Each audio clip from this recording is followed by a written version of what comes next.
எல்லாருக்கும் வணக்கம். நான் காலையில் தான் ஒரு வீடியோ அப்டேட் பண்ணியிருந்தேன். அது வந்து நைட்டு நான் வந்து அப்டேட் பண்ணிட்டு காலையில் வந்து யூடியூப்பில் அப்டேட் பண்ணேன்.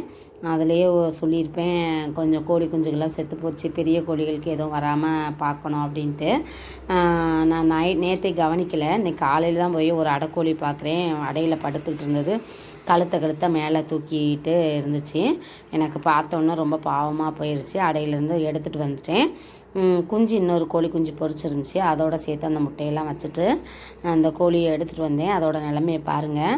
இது 1 ஹவருக்கு முன்னாடி எடுத்த வீடியோ, சரிங்களா? அப்போ அதோட நிலமை வந்து இப்படி இருக்குது. என்ன பண்ணுறேன்னே தெரில. முதல்ல கொண்டு போய் நம்ம தனியாக வச்சிடலாம், தனியாக வச்சுட்டு என்னென்னு பார்க்கலான்னா ரொம்ப வந்து அது வீக்காக இருக்குது கோழி. அதை தெரிஞ்சுக்கிட்டேன். என்ன பண்ணுறதுனே உடனே தெரியல. உடனே அப்டேட் பண்ணி வீடியோ போட்டால் யாராவது ஹெல்ப் பண்ணுவாங்களா அப்படிங்கிற மாதிரி இந்த மாதிரி நான் பார்த்ததில்ல. இருந்தாலும் உடனே என்ன பண்ணலான்னு எனக்கு மைண்டுக்கு என்ன தோணுச்சுன்னா, முதல்ல கொண்டு போய் தனியாக வச்சுட்டு அதோட நிலவரத்தை எப்படின்னு பார்த்துக்கலாம். நம்ம காலையில் கொஞ்சம் வேலை இருக்கும் இல்லையா, முடிச்சுட்டு வந்து என்ன பண்ணலாம் அப்படின்ட்டு முதல்ல வந்து வெளியே கொண்டு வந்து நான் வச்சுட்டேன். அதாவது கூண்டு செட்டப் வச்சுருக்கேன் இல்லையா, அதில் கொண்டு வந்து வச்சுட்டு இது வந்து தலைக்கோழி முட்டையிடுறதுக்கு அங்கிட்ட இங்கிட்ட அலைஞ்சிச்சு. எடுத்து கொண்டு வந்து அதையும் பார்த்தேன். ஏன்னா நம்ம ஒரு வேலையை மட்டும் பார்க்க முடியாது. இந்த முட்டை இட்டுருச்சு. தலைக்கோழி முட்டை யாரும் பார்க்காதவங்க பார்க்குறக்காக தான் இதை வந்து உடனே அப்டேட் பண்ணேன். இது வந்து ரெட்டிஸாக இருக்கும். முதல்ல வந்து கஷ்டப்பட்டு முட்டை விடுறதுனால ரெட்டிஸாக இருக்கும். இது வந்து குழந்தைங்களுக்கு வந்து முட்டை கொடுத்தா ரொம்ப நல்லது. அதாவது கன்னி முட்டைன்னு சொல்லுவாங்க இதுக்கு பேர். அதனால் இதையும் சேர்த்து அப்டேட் பண்ணிவிட்டு இந்த கஷ்டமாக அதுவும் ஓகேங்களா. இதை கொண்டு வந்து தனியாக வச்சுட்டேன். அதுக்கப்புறம் என்னால் முடிஞ்ச ட்ரீட்மெண்ட் நான் எப்படியாவது என்ன பண்ணலான்னு பண்ணிவிட்டு குளுக்கோஸு, அதாவது நான் எப்போவுமே இந்த கோழி குஞ்சுகள் குளுக்கோஸ் வச்சுருப்பேன். அந்த குளுக்கோஸை கொஞ்சம் எனர்ஜிக்காக கொடுப்போம் அப்படிங்கிறது ஒரு ஐடியா பண்ணி நானாக ஒரு சொட்டு 2 சொட்டு தண்ணியில் கலக்கி சின்னதாக உருண்டையாக கலக்கி அதுக்கு கொடுத்துடலாம் அப்படிங்கிற முடிவுக்கு வந்துட்டேன். கொட்டி அதை வந்து தனியாக ஃபோனில் தனியாக வச்சுட்டு கொஞ்சம் வீடியோ எடுக்க கொஞ்சம் சிரமமாக இருந்துச்சுங்க. இருந்தாலும் அதை வந்து தெளிவாக சிலர் கேட்குறீங்க இல்லையா, அதனால் இது வந்து எனக்கு அனுபவம் இல்லை. ஃபஸ்ட்டு என்னோடய ஐடியா அப்டேட் பண்ணி யார்ட்டையா கேட்கலாமாங்கிற மாதிரி தான். என்னை நிறைய பேர் நல்லா ஹெல்ப் பண்ணுறீங்க. இருந்தாலும் இதை கொடுத்து பார்க்கலாம் அப்படின்னு அப்டேட் பண்ணி அதுக்கப்புறம் நம்ம வந்து வர்ற வரைக்கும் இது தாங்கணும் இல்லையா, அதனால் முதல்ல வந்து குளுக்கோஸை கலக்கி கொடுத்துடலாம் அப்படிங்கிற முடிவுக்கு வந்துட்டேன். முடிவுக்கு வந்து கொடுக்கவும் செஞ்சுட்டேன். கொடுத்ததுக்கப்புறம் அதோட எஃபெக்ட் எப்படி இருக்குங்கிறத லாஸ்ட்டு கண்டினியூ வீடியோவில் காமிக்கிறேன், பாருங்கள். கொஞ்சம் சிரமந்தான் படும். நம்ம எப்படியாவது பிடிச்சி வச்சு அதை வந்து கொடுத்துடணும். இல்லைன்னா அதாவது தண்ணியாகவும் இதை வந்து நான் ஏற்கனவே ஒருத்தவங்க கோழி பண்ண வச்சுருக்கவங்கள்ட்ட இந்த ஐடியா கேட்டிருக்கேன். அதாவது எப்போவுமே முடியாத கோழி குஞ்சுகளுக்கு வந்து ரொம்ப தண்ணி சேர்க்கக்கூடாது. அது வந்து என்ன ஆகுனா இறப்பை டக்குன்னு அடைச்சி உடனே செத்து போயிடும். நிறைய பேருக்கு இந்த அனுபவம், கோழி வளர்த்தவங்களுக்கு நிறைய பேருக்கு அந்த அனுபவம் இருக்கும். அதனால தான் இதை வந்து 2 உருண்டையாக பிடிக்கணும். நமக்கு டைம் இல்லாத காரணத்தால் வேகமாக ஒரே உருண்டையாக லபக்குன்னு உள்ளே போட்டு விட்டாச்சு. போட்டு விட்டுட்டு கொஞ்ச நேரம் தடவி கொடுத்துட்டு அதுக்கப்புறம் தீவனத்தையும் கொஞ்சோண்டு கொடுத்துடலாம். ஏன்னா நம்ம போயிட்டு வந்து திருப்பி வந்து இது பண்ணணும், அதுக்குள்ளே நம்ம கொஞ்சம் தீவனத்தையும் கொஞ்சம் ஹெல்த் கொடுத்துட்டு போயிடுவோம் அப்படின்னு முடிவுக்கு வந்து கோழி தீவனம் கொஞ்சம் எடுத்துகிட்டு வந்து அதுக்கு கொடுத்தீங்க. கொஞ்சம் சுவாச தன்மை கொஞ்சம் நல்லா இருக்கணுங்கிறக்காக ஃப்ரீயாகவே தான் அங்கே கூண்டுக்குள்ளே அடைச்சி போட்டிருக்கேன். எச்சல்லாம் கீழே விழுகிற மாதிரி பாருங்கள். அது தலையை தூக்கி எப்படி இருக்குன்னு மட்டும் பாருங்கள். ரொம்ப கஷ்டமாக இருந்துச்சுங்க பார்க்கும்போதே. ரொம்ப ஃபீலிங்காகவும் இருந்துச்சு. கண்டிப்பாக யார்ட்டையாவது கேட்டு தான் நம்ம முடிவு பண்ணணும் அப்படிங்கிற முடிவிலே தான் இருந்தேன். இருந்தாலும் எனக்கு இதுக்கு தீர்வு சொல்லுங்கள், இதுக்கு என்ன கொடுக்கலாம், என்ன பண்ணலாம். இதுக்கு அடுத்த கட்டம் வந்து நான் கோழி தீவனத்தை கொஞ்சம் நேரம் கொடுத்து ரெஸ்ட்டில் போட்டுட்டேன். அதுக்கப்புறம் இப்போ லாஸ்ட்டாக பாருங்கள், அதோட எஃபெக்ட் கொஞ்சம் எனக்கு நல்லாவே தெரியுது. ஓகேங்களா. இது வந்து இதுக்கு கொஞ்சம் நேரம் ரெஸ்ட் கொடுத்துட்டு நம்ம ஃப்ரீயாக விட்டுடலாம் அப்படிங்கிற முடிவுக்கு வந்துட்டு கோழி தீவனத்தையும் கொஞ்சம் கலக்கி கொடுத்துட்டு நான் கிளம்பிட்டேன்.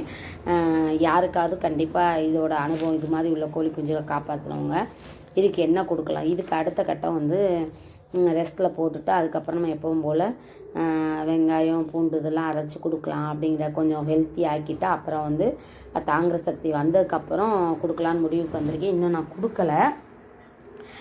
இதோட எஃபெக்டே கொஞ்சம் எனக்கு கொஞ்சம் தெளிவாகவே தெரியுது. இன்னொரு குளுக்கோஸே கொடுக்கலாமாங்கிற ஒரு ஐடியாவும் இருக்குது. தயவுசெய்து யாராவது இதுக்கு தீர்வு தெரிஞ்சால் கண்டிப்பாக சொல்லுங்கள். இந்த முட்டையெல்லாம் வச்சேன்னு சொன்னேன் இல்லையா, இந்த கோழி தான் பொரிச்சிருந்துச்சி. அதுக்கு கொண்டு வந்து இந்த முட்டையெல்லாம் சேர்த்து வச்சுருக்கேன். இனி ப்ளூடிங் போடலாமா இல்லை இதோடையே சேர்த்து அந்த முட்டையை பொரிக்க வச்சிடலாமாங்கிறது தெரியல. இந்த கோழி குஞ்சு அடுத்தடுத்துமே கோழி குஞ்சு பொரிக்க ஆயிட்டுருங்க. ப்ளூடிங்கில் போட்டு இருந்த குஞ்சுகள்லாம் செத்து போச்சு. இதை அப்படி கோழியோட விடலாமா இல்லை மறுபடியும் ப்ளூடிங் போடலாமா, என்ன பண்ணுறதுன்னு தெரில. வரிசையாக கோழிகள்லாம் அடை வச்சு முட்டை பொரிக்க ஆரம்பிச்சிருச்சு, கோழி குஞ்சுகள்லாம் பொரிக்க ஆரம்பிச்சிருச்சு. ஒரு நண்பர் வந்து எனக்கு கமெண்டில் போட்டுறீங்க, அடுத்த கட்டத்துக்கு கண்டிப்பாக சீக்கிரம் வந்துடலாம், கவலைப்படாதீங்கன்னு சொல்லி நிறைய பேர் ஆறுதல் சொல்கிறீங்க. ரொம்பவே நல்லாயிருக்கு. ஏன்னா நம்ம ஃபீல்டில் நம்ம வந்து படுற கஷ்டங்களை தெரிஞ்சவங்களால தான் இந்த கஷ்டங்களை உணர முடியுங்கிறது உண்மை அப்படிங்கிறது கண்கூறாகவே பார்க்குறோம். இதுங்கெல்லாம் முட்டையிடுற இடத்துலே தான் படுப்பேன்னு சொல்லிவிட்டு அடம் பிடிச்சிட்டு படுத்துருக்குங்க. இது வேறு இடத்துல செட்டப் பண்ணணும். என்ன பண்ணுறதுன்னு தெரியல. கோழி முடியாத கோழியை பார்க்குறதா இல்லை எல்லாத்துக்கும் ட்ரீட்மெண்ட் பண்ணுறதா, கோழி குஞ்சு செட்டப் பண்ணுறதா, ப்ளூடிங் போடுறதா, போடாமல் இருக்கிறதா, என்ன பண்ணுறதுன்னே தெரியல. புரியாத நிலமை தான் வச்சுக்கோங்களேன். இருந்தாலும் அடுத்த கட்டத்துக்கு போவோம் அப்படிங்கிற ஒரு நம்பிக்கையிலே நம்ம போகலாங்க. சரி, ஓகேங்க. இதுக்காக தான் வெயிட்டிங்கு. இந்த கோழி பாருங்கள், 1 ஹவர் 1 மணி நேரத்துக்கு மேலே ஆயிடுச்சு. நான் வீட்டு வேலைகளை பார்த்துட்டு வந்தேன். அதுக்கப்புறம் இந்த கழுத்துலாம் கொஞ்சம் நல்லா இருக்குங்க. நான் எதுவுமே கொடுக்கலைங்க, குளுக்கோஸ் மட்டும்தான் ஒரு உருண்டை கொடுத்தேங்க. இந்த வீடியோ கட் பண்ணிவிட்டு திருப்பியும் ஒரு உருண்டை குளுக்கோஸ் மட்டும் கொடுக்கலான்னு பார்க்குறேன். பார்த்தீங்களா எனர்ஜி எப்படி உடனே பார்த்தா ஓரளவுக்கு காப்பாற்றிடலாங்கிறதுக்கு ஒரு இதுதாங்க ஒரு நல்ல தீர்வு. திருப்பி நான் போய் பார்க்காம சரி அப்புறம் பார்த்துக்கலாம், இது அவ்வளோதான் அப்படின்னு சொல்லி விட்டுருந்தா ஒரு வேளை இறந்து போயிருக்கோம், இல்லைன்னா மறுபடியும் அது வீக்காகவே இருந்திருக்கும். இன்னும் கொஞ்சம் நேரம் கழித்து நம்ம இன்னொருக்கா கொடுத்து பார்ப்போம்.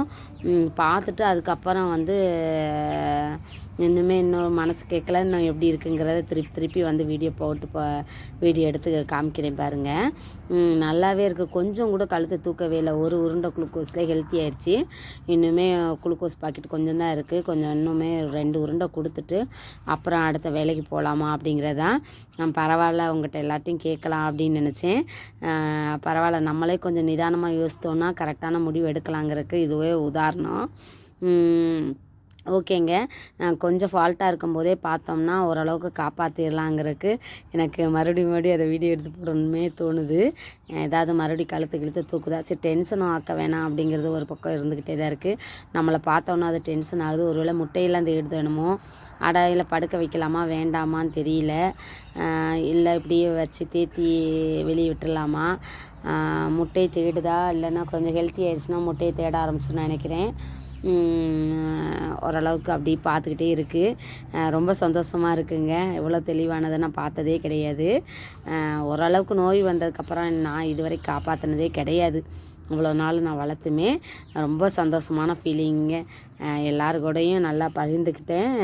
டக்குன்னு இன்றைக்கி வீடியோ எடுத்து போட்டது காரணம் தான். எல்லாருமே கொஞ்சம் அதே மாதிரியே கொஞ்சம் ஏதாவது ஒரு ஐடியாவை தெரிஞ்சுக்கோங்க. கொஞ்சம் நமக்கு அதாவது யாரும் கேட்டு தான் தெரிஞ்சு அப்புறம் நம்ம முடிவு பண்ணுறதுக்குள்ள நமக்கு என்னால் முடியுமோ அதை பண்ணி பாருங்கள். எனக்கு நிறைய விதத்தில் குளுக்கோஸ் கொஞ்சம் கை கொடுக்க தான் செஞ்சுருக்கு. எப்போவுமே நான் வச்சுருப்பேன். ஆனால் நிறையா கோழி குஞ்சுக போயிடுச்சு. ஒரு கோழி காப்பாற்றினதுக்கு சந்தோஷப்படுறோமேனு ஒரு பக்கம் கொஞ்சம் கஷ்டம், கொஞ்சம் மனசுக்கு வருத்தமாக தான் இருக்குது. இருந்தாலும் பெரிய கோழியை காப்பாற்றிட்டோன்னா அடுத்தடுத்து முட்டையிடுறதுக்கு எல்லாத்துக்குமே அது கொஞ்சம் வலி இதாகும். சின்ன குஞ்சுங்கும்போது அதுக்கப்புறம் பெருசாகி வரும். இருந்தாலும் ஒரு குஞ்சு கூட ஒரு கோழி நினச்சி வளர்த்தா தான் சக்ஸஸ் பண்ண முடியும். பாய்ங்க எல்லாருக்கூடையும் ஷேர் பண்ணிக்கிறதுக்கு.